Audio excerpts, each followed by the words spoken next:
नाशिकमधील भोंडू खरात प्रकरणात आता आणखी मोठा स्फोट झाला आहे. कथित ज्योतिषी अशोक खरात याच्या चौकशीत एसआयटीच्या हाती धक्कादायक माहिती लागली आहे.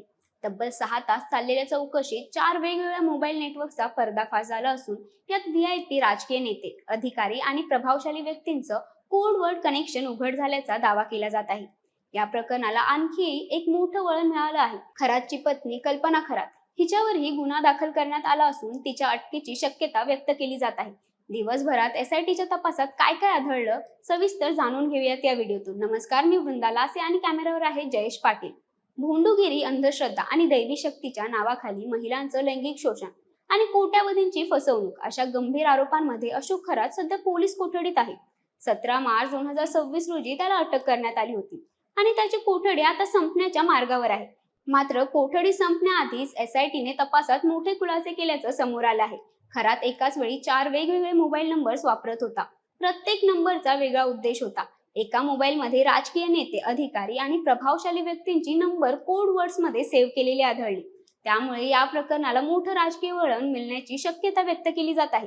निवडक महिला आणि विशेष भक्तांशी संपर्क साधण्यासाठी स्वतंत्र नंबर वापरला जात होता. याच माध्यमातून त्याने अनेक महिलांशी संपर्क वाढवला असल्याचा संशय आहे.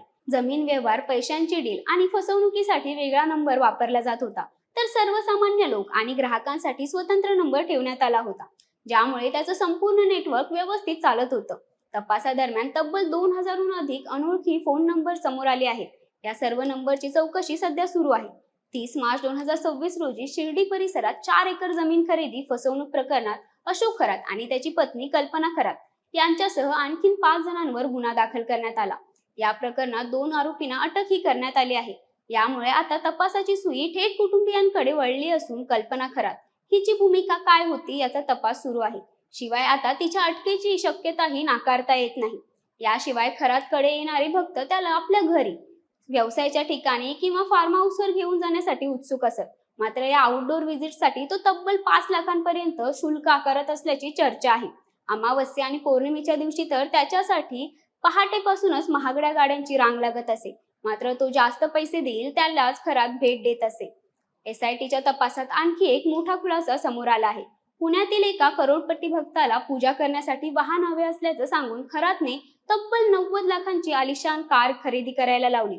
धक्कादायक बाब म्हणजे नंतर हीच कार त्याने स्वतःच्या नावावर करून घेतली. भोंडू खरातच्या कार्यालयात अमावस्या आणि पौर्णिमेच्या दिवशी सकाळी 8 वाजल्यापासून दरबार भरत असे. हा दरबार रात्री उशिरापर्यंत सुरू राहत असल्याची माहितीही समोर आली आहे. दरम्यान या प्रकरणात आता अंधश्रद्धेविरोधी संघटनांनीही सक्रिय झाल्या आहेत. काही अंधभक्तांनी आता गंभीर आरोप करत म्हटले आहे की खरातने कोपरगाव येथील शुक्राचार्य मंदिर येथे 2 वर्षांपूर्वी चक्क नाग प्रकट केल्याचा दावा केला होता. मंदिरात पूजा करत असताना खरातने ट्रस्टींना डोळे मिटायला सांगितले आणि काही वेळेनंतर डोळे उघडायला सांगत नागदेवता प्रकट झाल्याचा प्रकार घडला.